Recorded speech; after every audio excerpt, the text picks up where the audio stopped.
Medical ഡോക്ടർമാർ സമരം ആരംഭിക്കാനിരിക്കെ പ്രതികാര നടപടികൾ അധികൃതരുടെ ഭാഗത്തു നിന്ന് തുടങ്ങി. ഇതിന്റെ ഭാഗമായിട്ട് 1000 പുതിയ പരിശീലന നിയമങ്ങൾ നടത്താനുള്ള സർക്കാർ പദ്ധതി പിൻവലിച്ചു. ബ്രിട്ടീഷ് മെഡിക്കൽ അസോസിയേഷൻ സമരം പിൻവലിക്കാൻ വിസമ്മതിച്ചതിനെ തുടർന്നാണ് ഈ നടപടി സ്വീകരിച്ചതെന്ന് അധികൃതർ അറിയിച്ചു. സമരം പിൻവലിക്കാൻ 48 മണിക്കൂർ സമയപരിധി പ്രധാനമന്ത്രി കീർ സ്റ്റാർമർ നൽകിയിരുന്നുവെങ്കിലും ഫലപ്രദമായിരുന്നില്ല. വേതന വർധനവും സ്റ്റാഫ് ക്ഷാമവും സംബന്ധിച്ച ചർച്ചകൾ പരാജയപ്പെട്ടതോടെ അടുത്തയാഴ്ച 6 ദിവസത്തെ സമരം നടത്തുമെന്ന് യൂണിയൻ വ്യക്തമാക്കി. യുവ ഡോക്ടർമാർക്ക് കൂടുതൽ പരിശീലന അവസരങ്ങൾ നൽകുകയും NHSലെ സ്റ്റാഫ് ക്ഷാമം പരിഹരിക്കുകയുമായിരുന്നു പദ്ധതിയുടെ ലക്ഷ്യം.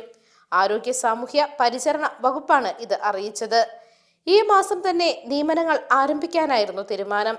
എന്നാൽ സമരത്തെ തുടർന്ന് ആരോഗ്യ സംവിധാനങ്ങൾ സമ്മർദ്ദത്തിലായതിനാൽ പുതിയ നിയമനങ്ങൾ ആരംഭിക്കുന്നത് പ്രായോഗികമായിട്ടും സാമ്പത്തികമായിട്ടും അസാധ്യമാണെന്ന് സർക്കാർ വ്യക്തമാക്കി.